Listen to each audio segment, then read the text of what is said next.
So good afternoon, everybody, and I appreciate you coming out on such short notice. So I know Friday my team was, gave the community an overview of the action steps that we're going to take in Kensington. It was important for us to get down on the ground with the community that we serve to give them a full scope of where we're going. There was a lot of questions by them as to what we were doing, what we're about to do. What we're going to do now is share with you the direction that we're going. So you have a full, not a full, but I'll give you a good overview of the steps taken forward. But before I do that, I want to do this. I think for all too often we forget about the why. Why are we going down into Kensington, and why are we going to go down with using men and women from the police department? And so what I wanted to share with you before I started was just to level set the why. One of the things we oftentimes forget to talk about in our work is just the level of violence that we see in our Kensington court, particularly our opiate corridor that we're going to go into. If you see on the screen around here, the red represents the highest level of shootings we have in the city of Philadelphia. You will see down in that Kensington pocket, bordered by the pink border, the consistent high level of violence that we see. When you see our hexagon that represents a 2.2 block area where we have 25 shootings in there, that is the highest number of shootings than anywhere else in the city of Philadelphia, right? And so we are, part of our work, part of our responsibility, part of our duties as a law enforcement agency is to address the level of violence that we've seen here, not just this year, but going back to 2021. And if I continue to go down the slides, it continues to go back in those years of level of violence. So that is important. But one of the things I also want to share with you is just our schools. As many of you know, I came from the Office of School Safety. For a long time, I've been struggling with the 14 schools that are down in that area and what they've had to deal with and what they've had to endure. When we specifically look at Conwell, many of you know I was sworn in at Conwell. That was with purpose, because it was a school that I saw the level of violence was unacceptable. To sit at a school across the street at Willard, where someone shoots through the windows of the school, and then at that time, as chief of school safety, having to put bulletproof blankets on the windows so our children could safe, is unacceptable.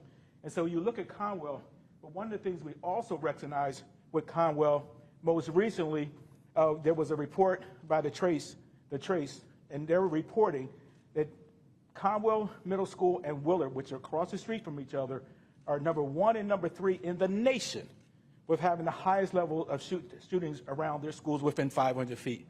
Ladies and gentlemen, that's absolutely unacceptable, and it's something that we have to address with our law enforcement efforts. Let's go to the next slide. And so I also want to share with you, there has been some questions about the deployment. Timmy talked about our deployment of our footbeats.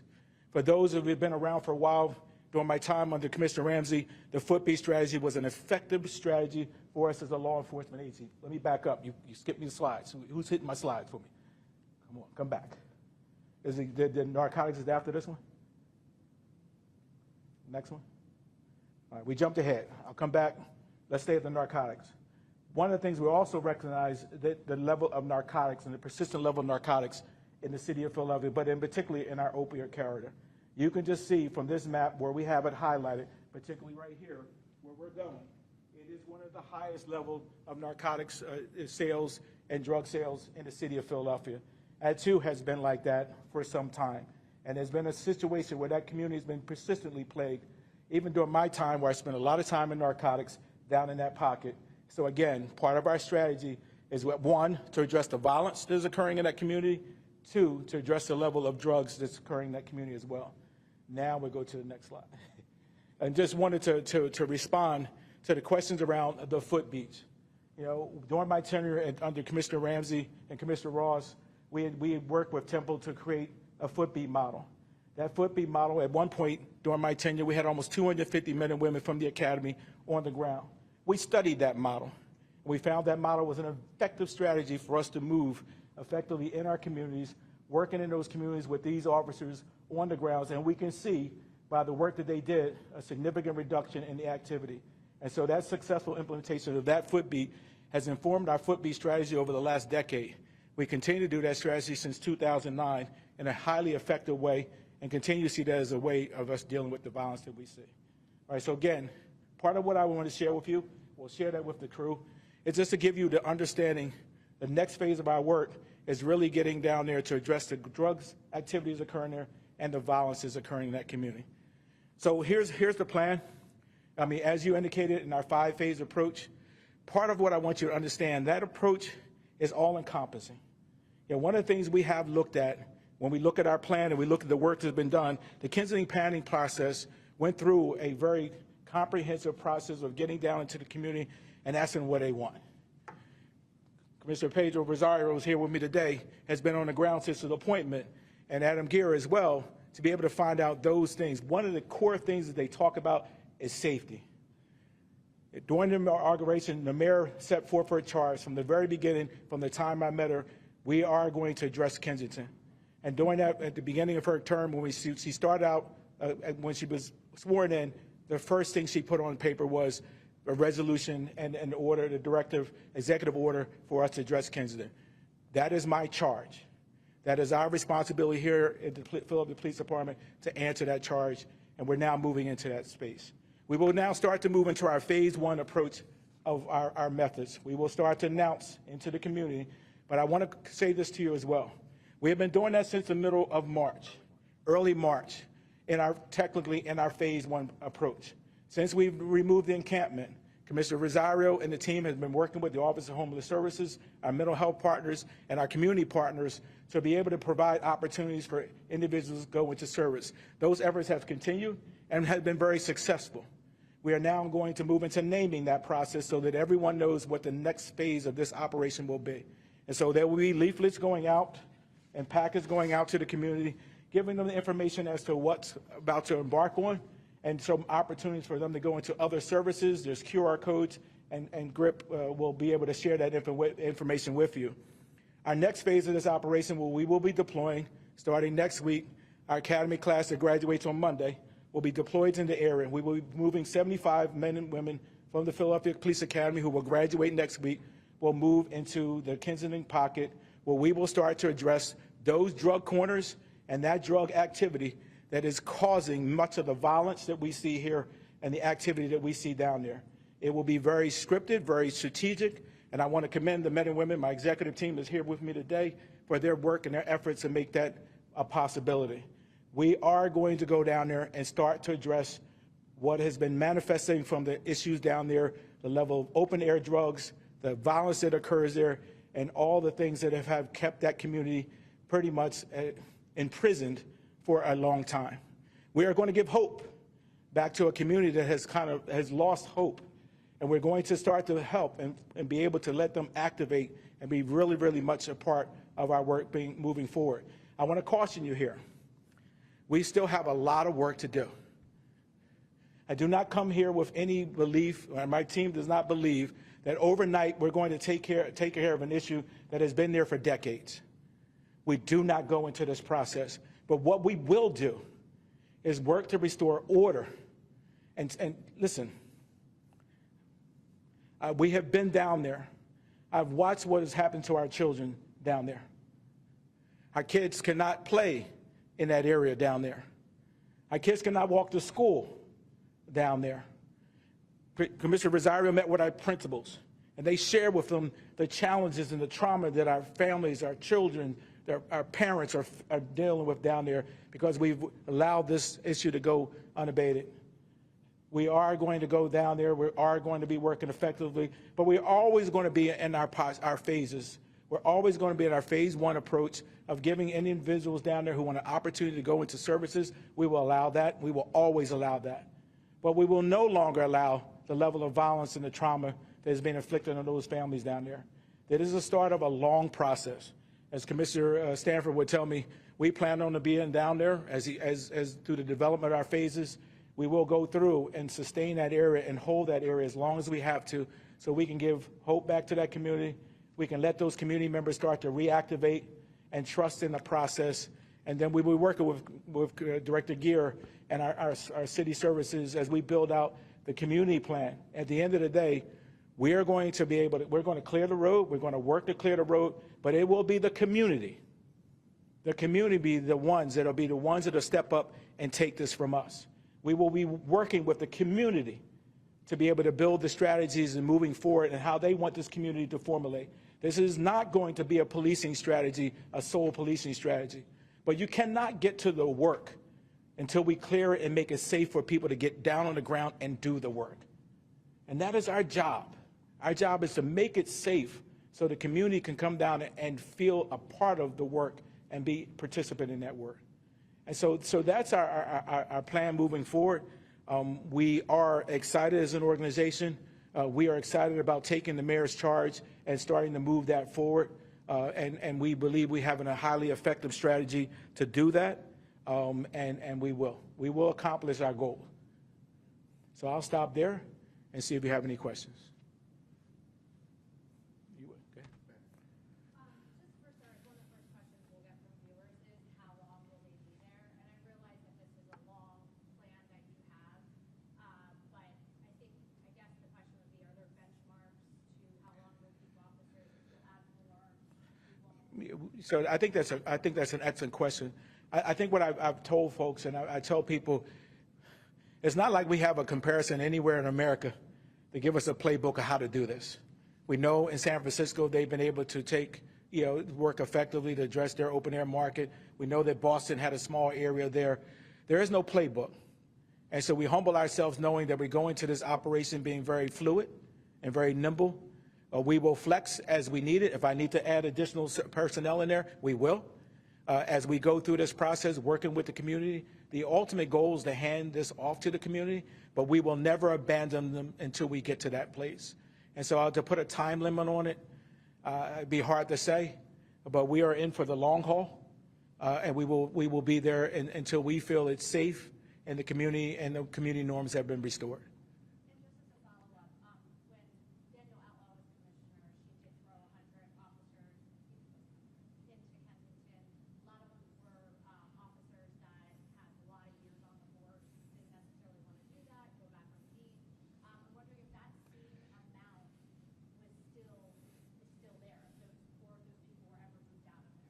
Yeah, so we have a significant workforce down there now, tolling. This will be an addition to that.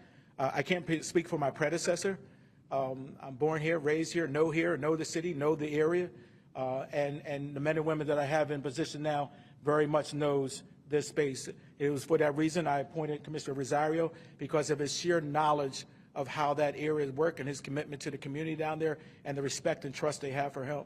Coupled with that, I have Commissioner Cram, who oversees operations now, patrol operations. He too, as well, has worked down there, as well as a number of the men and women who work for me in that space. So I think we have a very strategic and structured plan. I know that the part that we have now is the mayor is fully embraced our plan moving forward.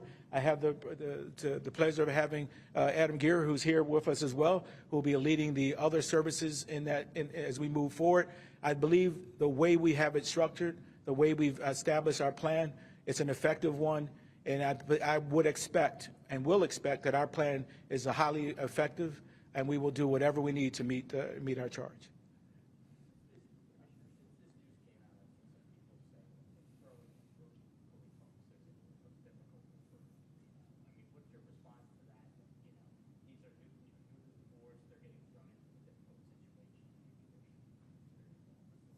Listen, I think that we have been able to see through, as I shared in the slide with you, that our footbeats are being highly trained. We've added some additional training. We work with our academy class to work with those officers to give them some additional training. They will have body cameras on at all times. They will have phones, using our phone technology to support them. They'll be working with senior officers, so they will not be out by themselves in the initial part of this. They'll be working with senior officers. But let me say this. Policing is a very challenging work. In the time in 2009, 10, 11, we were putting footbeats out. There's other challenging areas of the city, and I had 250 officers out there on foot, and they did an absolutely phenomenal job. Oftentimes, your new officers come with a much open mind around the work they're going to embark on. And so we feel, and I'm very confident with the leadership that I have here and the leadership that will be able to attend it, they'll be able to take those officers, deploy them down effectively into that area, and address the concerns that they have. And we will have their back 200%.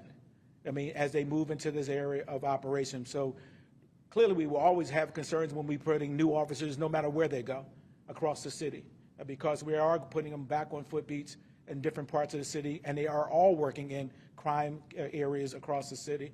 I believe as a larger, more mechanized force, those numbers work to our advantage, and we're going to use that as we move into this space.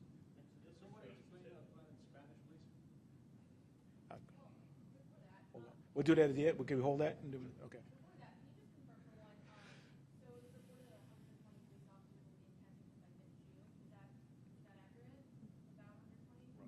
Yes. Secondly, in this plan, it said that, arrest for drug use, drug sales, and prostitution will be part of this. For drug users who are arrested, the jails have enough room, and also will it be some sort of help, rehab? So we will continue to work with our police-aided diversion model that we have now to provide opportunities for individuals to go into treatment. That will always be a part of the work that we will do. But we are going to making arrests. I keep, there is nowhere in America this should be happening. And if I was anywhere else in the city of Philadelphia, no one would ask me a question as to what I'm doing with people who are out there committing crimes, selling drugs, shooting and killing people. And so I will make no excuses for the fact that we will go down there in a much more forward posture, that we will be making arrests. But we also understand we're not trying to overrun the system, right? We're not going down there to lock up 590 plus people with the purpose that that's going to eradicate our problem. We understand this is going to be a very incremental, steady process. There are people down there that are doing nothing illegal. Being unsheltered is not illegal. Let me name that.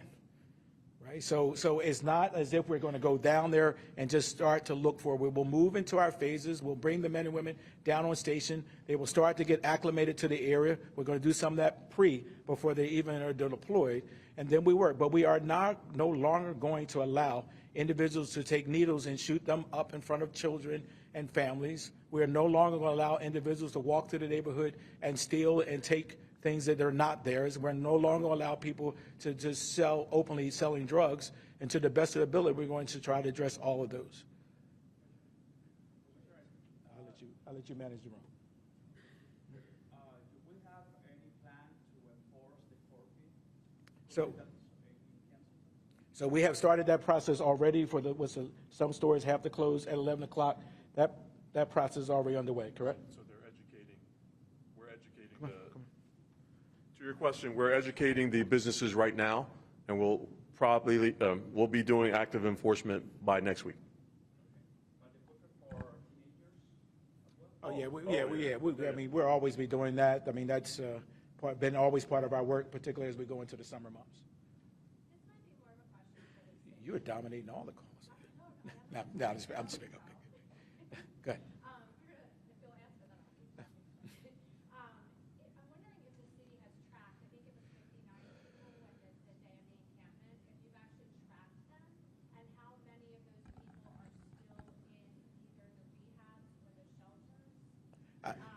We wouldn't be able to, we wouldn't even be privy to that information, even if it was coming in. So I don't know how we would be able to answer someone who signed themselves into treatment. Yeah, we would not be able to share that anyway. Okay, and I think just as a follow-up, I think one of the criticisms the last time was more of where these people were going. It was never really answered. We couldn't get an answer about if they were all going to facilities within the city. Obviously, the facilities have a spectrum of needs, from just counseling to some rehab, and then some more critical. So just trying to get an idea, if there's going to be this many officers there, there's going to be a lot more people. Is it going to be the same situation? Are you going to tell us, are they staying in Philadelphia centers? Are they going elsewhere? Because one of the criticisms from some of the helpful organizations is that they couldn't track the people that they had been helping. So they didn't know where those people went. Yeah, I can't answer that for you at this moment. I mean, part of what we're looking to address is those victims and those communities that have been suffering for a long time, and tracking how we have been able to address some of the level of violence and some of the issues that they've been concerned of. But I don't have an answer for you at this point. Some of the things we won't know until we get in, right? Some of the things that we will not know until we get on the ground and start to operate and move through our process as to what some of those activities will be. Clearly, our actions are going to activate a lot of other things. We're going to find things that we have. But at the same token, we have to ask this question: how long will we allow individuals to sell a poison of fentanyl and xylazine? And now, because that has been a controlled substance, they're now looking for a new tranquilizer. How long will we allow that to occur? And the issues that are coming manifesting from that. And so, again, as we go through, we'll be pulling a lot of data to the best of our ability, looking at the overdose data, looking at the arrest, looking at the individuals who are going to go into treatment. That'll be part of all of the work that we will do to capture, to determine whether we're being effective or not. But I don't want to use that as one of the key. I mean, that's part of the work. And I don't think I answered your question, but I think we don't have an answer for you just yet. Okay, I think the city might follow up. Okay. Mr. Dean over there.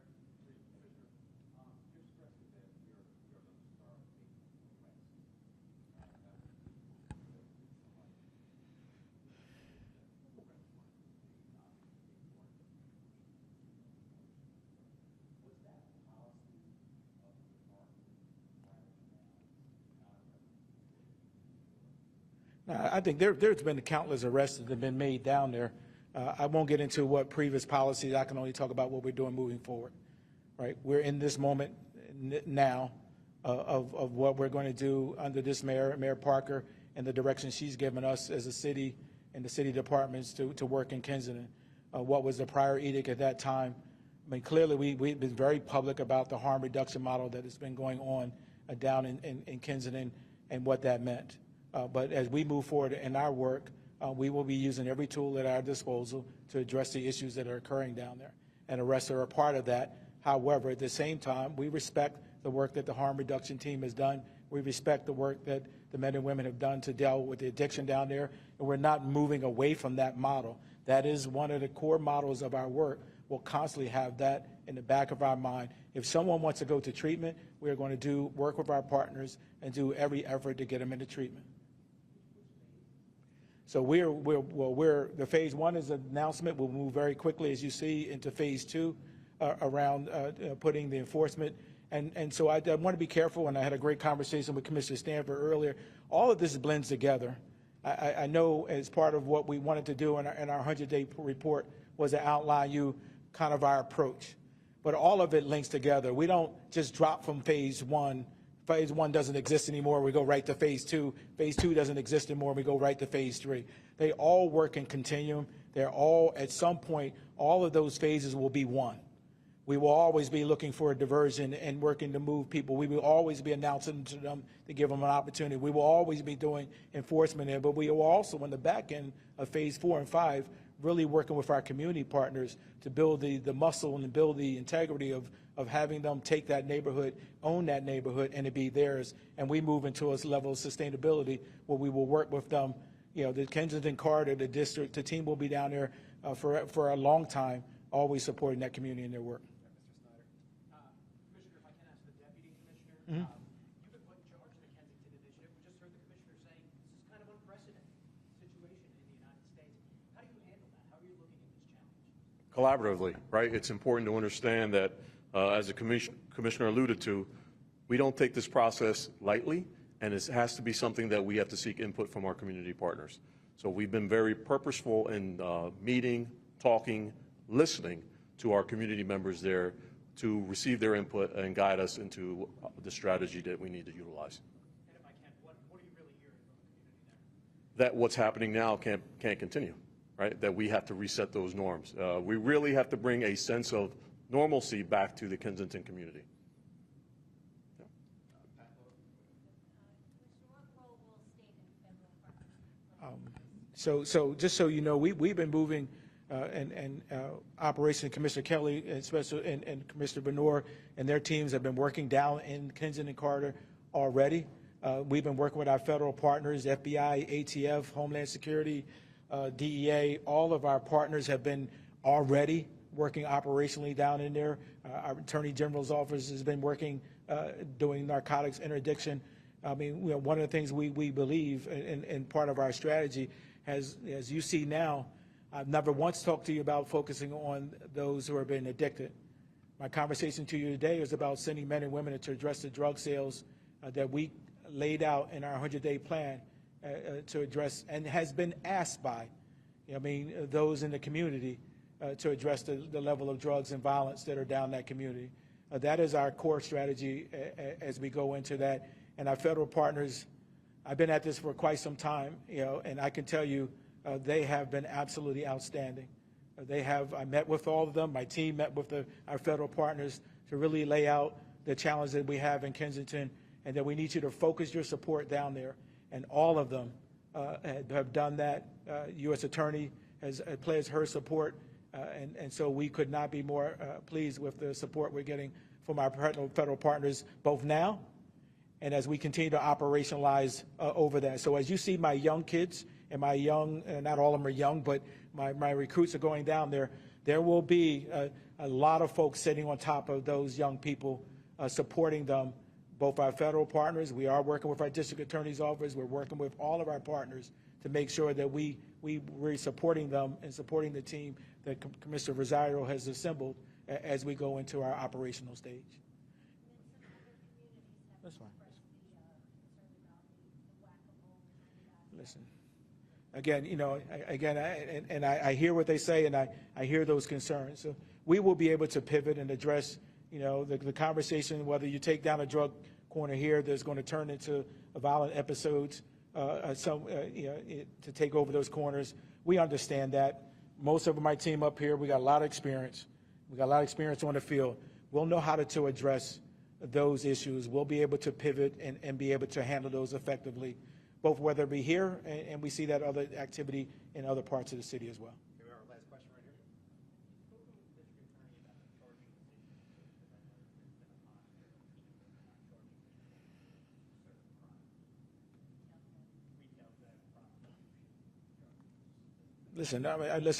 here.